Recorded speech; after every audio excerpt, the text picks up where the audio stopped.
नमस्कार दोस्तों, वार्ता चैनल में आप सभी का स्वागत है। केरल का नाम बदलकर केरलम करने के केंद्रीय मंत्रिमंडल के फैसले ने देश की राजनीति में नई बहस छेड़ दी है। विधानसभा चुनाव से ठीक पहले लिए गए इस निर्णय को जहां सांस्कृतिक पहचान से जोड़कर देखा जा रहा है, वहीं इसे एक बड़ा राजनीतिक दांव भी माना जा रहा है। इसी बीच पश्चिम बंगाल की मुख्यमंत्री ममता बनर्जी ने इस फैसले का स्वागत करते हुए केंद्र सरकार पर दोहरा रवैया अपनाने का आरोप लगाया है। उनका कहना है कि बंगाल का नाम बांग्ला करने का प्रस्ताव वर्षों से लंबित है, लेकिन उस पर कोई सुनवाई नहीं हुई है। तो आइए देखते हैं ममता बनर्जी पर हमारी एक खास रिपोर्ट।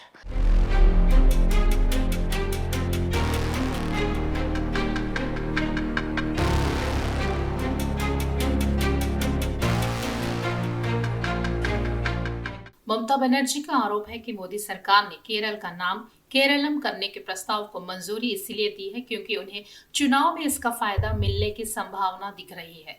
मोदी सरकार को स्थानीय लोगों की भावनाओं की चिंता नहीं है, बल्कि उन्हें सिर्फ अपना हित दिखता है। हालांकि केंद्र सरकार इस बात से सहमत नहीं है। उनका कहना है कि बंगाल सरकार ने प्रदेश का नाम बांग्ला सुझाया था, जो उचित प्रतीत नहीं होता है क्योंकि इससे विश्व में बांग्लादेश के नाम से भ्रम की स्थिति उत्पन्न हो सकती है। इसके साथ ही केंद्र सरकार ने यह भी कहा है कि बंगाल जैसे बड़े राज्य का नाम बदलने की कई प्रक्रियाएं हैं जिन्हें पूरा होने में समय लगता है। इसके पीछे किसी तरह की कोई राजनीति नहीं है। किसी भी प्रदेश का नाम बदलने के पीछे उसकी वजह सांस्कृतिक पहचान होती है। केरल का नाम भी केरलम करने के पीछे उसकी सांस्कृतिक पहचान ही वजह है। केरलम का अर्थ मलयालम में नारियल की भूमि होता है। केरल में नारियल की खूब खेती होती है और वही वहां की पहचान है। इसी वजह से यह माना जाता है कि किसी भी राज्य का नाम वहां की सांस्कृतिक और भाषाई पहचान के अनुसार होना चाहिए। हालांकि नाम बदलने का जो पक्ष विरोध करता है, उनका कहना है कि मोदी सरकार नाम बदलने के पीछे सिर्फ और सिर्फ राजनीति कर रहे हैं। कई शहरों के नाम सिर्फ इसीलिए बदले गए हैं क्योंकि वे मुगल कालीन थे। किसी भी शहर या राज्य का नाम बदलने की प्रक्रिया कई चरणों में पूरी होती है। सबसे पहले राज्य सरकार नाम बदलने का प्रस्ताव देती है। उसके बाद विधानसभा से पारित यह प्रस्ताव केंद्र सरकार को भेजा जाता है। केंद्र सरकार का गृह मंत्रालय उस प्रस्ताव के बारे में विभिन्न मंत्रालयों से सलाह मशविरा करता है।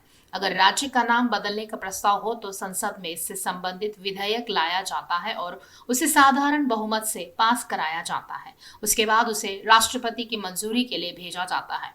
राष्ट्रपति की मंजूरी के बाद नाम बदलने की प्रक्रिया शुरू हो जाती है। जैसे विभिन्न विभागों और अन्य दस्तावेजों में राज्य का नाम बदल दिया जाता है।